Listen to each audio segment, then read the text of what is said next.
Hey there, Gemini. It's me here, Krystal Clear, happy to deliver your August 2024 reading. We're going to start by pulling two cards for the energy for Gemini for August. So first, the energy as you start the month and one as you leave. Coming into the month, we've got fogged in. Go slow, take your time. And as you leave the month, we've got surrender to the journey, release control. All right, so it seems like this fogged in nature, maybe kind of like my sinuses right now. But this fogged in, this may be a bit of an uncertain, unknown, surrendered feeling. Looks like it's going to last this month. And that is going to be really where you find your power this month, Gemini.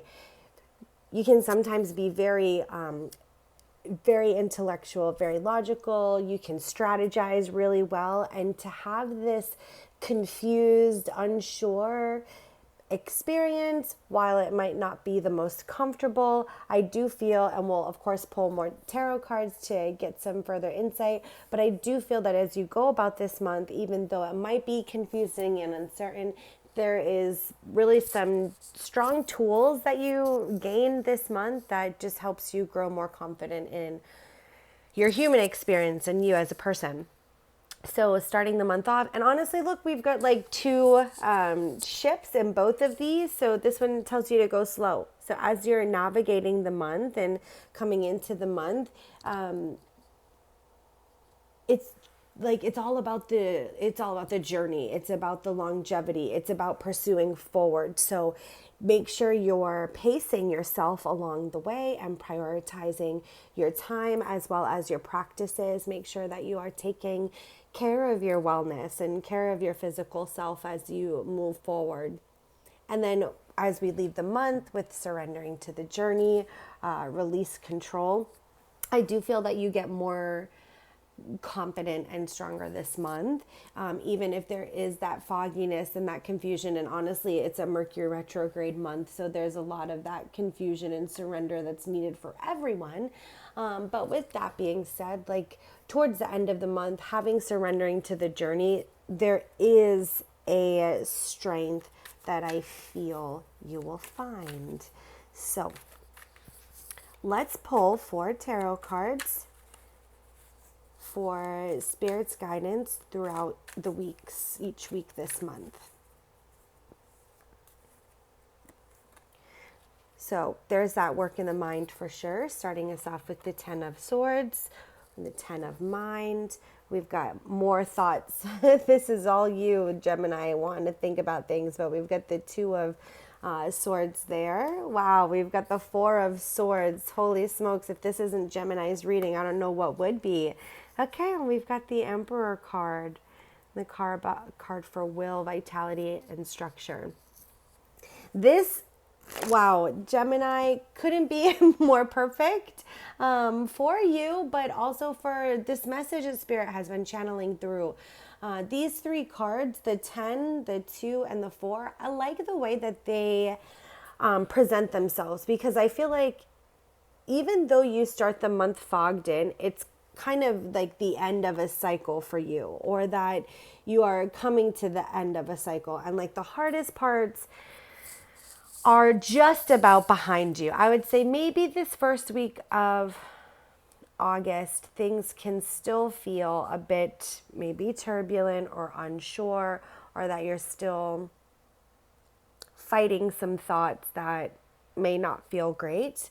But as you get to that second week with the 2 of Swords, there's some decision making that happens, which, because I can see the healing that comes from the 4 of Swords, and then like there's a stronger structure and there's, overcoming. I feel like this decision that you make this around the second week of the month is going to be right. So with that, I also want to say, try not to, whatever decision you have to make or whatever, refocus that you're doing, it's right for you, meaning it doesn't necessarily have to be the right, or it may be like sometimes even a wrong clock is right twice a day is the saying, but we can sometimes make decisions that we don't see them being right or providing the fruits of our labor until later. So I don't feel like you may have like you may not feel like, wow, this is the best decision to go through, or to make, but you're surrendering to the journey. And that's what surrender is all about.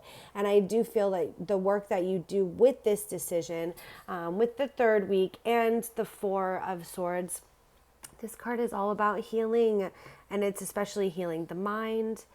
It's healing the perspective, the heart after some struggle, after some decisions, hard decisions to make.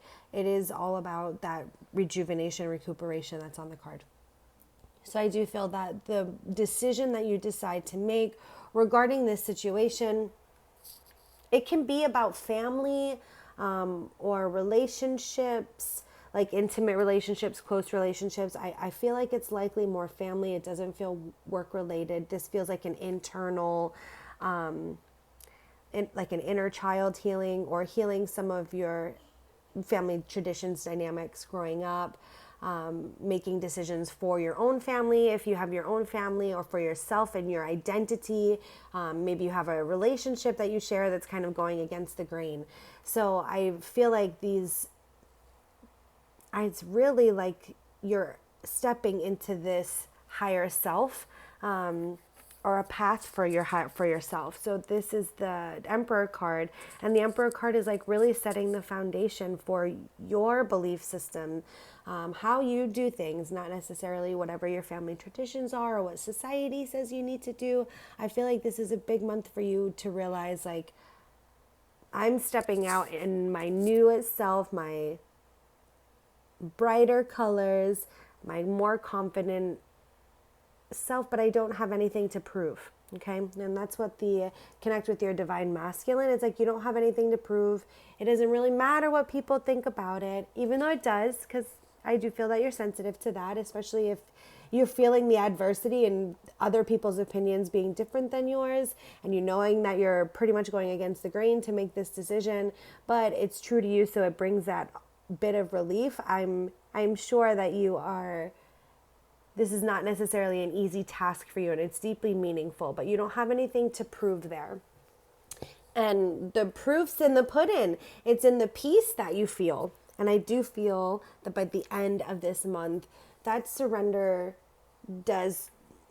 it feels like peace. It becomes power. You do get a second wind. I feel like September is likely, since it's the autumn equinox in September and we get that season change, I feel like you're going to be like the leaves, just like blowing in the wind freely. But this month we got to work through it. All right, so let's pull 3 cards here for Spirit's advice as you travel through this month. Maybe taking your power back, healing from some hardships. Let's see what we've got. So we've got embrace enthusiasm. Oops, getting crazy with it here. Got too enthusiastic, I guess. Kiss the muse. Yeah, it definitely felt like some relationship vibes. I'm not even going to fight it. And I'm surrendering to the journey. And navigate with the heart. So, yeah, Spirit's advice. We've got embrace enthusiasm. And these are all very, like, uplifting. This shift that you're making, even if it's heavy on your heart, or it's a big decision that you have to make, or a big change that you're experiencing, I do feel like there's so much within your control that you either recognize or that you realize, wow, I can feel better in this area, or I can step up in this area. And embracing enthusiasm is like looking to those areas. If this, let's say, is a hardship with family, or like your close friends, things like that, you may have people who have a strong different opinion than you do, but I also feel like embrace enthusiasm. You have either a very supportive partner, or vice versa, right? You have very supportive friends or connections in your life that are with you even through this adversity, these trials and tribulations, if you will. I'm like determined to do it right, but that's okay. That's not surrender. That's for you there, Gemini. So kiss the muse. I know we talked about this for some of you, since this is general reading, for some of you, this is going to be a romantic relationship that may be going against the grain and what you're normally used to. It's Gemini, so those are the lovers for sure. And oh, right, Mercury retrograde. Mercury, Gemini. I'm sorry, got the cold. It's a little foggy, like your August. But nonetheless, this is likely, and it's in Leo, right? Retrograde. Mercury retrogrades through Virgo and through Leo. So these are definitely going to be matters of the heart. It's for sure going to be just hitting you more deeply than likely some other signs. And then finally, Spirit's advice with navigate with the heart. Just remember, when you feel peace, when you feel that surrender, that's okay. That means that there's acceptance. And with acceptance, that's really where you can make magic happen, because you're able to alchemize. You're able to take all moving parts and figure out how to balance them. And that is just as much as you can, be logical and brainstorm ideas, maybe even control yourself and some outcomes and make some real logical decisions that make a lot of sense. And that's a beautiful skill. The other side of that, the balance, the alchemy part of it, is being really good with surrender and being really good at peace and acceptance. So I feel like that's the tool that you learn here in the month of August that will continue to provide along the way. And I hope this helps and that you have the best August. I'm wishing you all the best blessings and love always. Take care.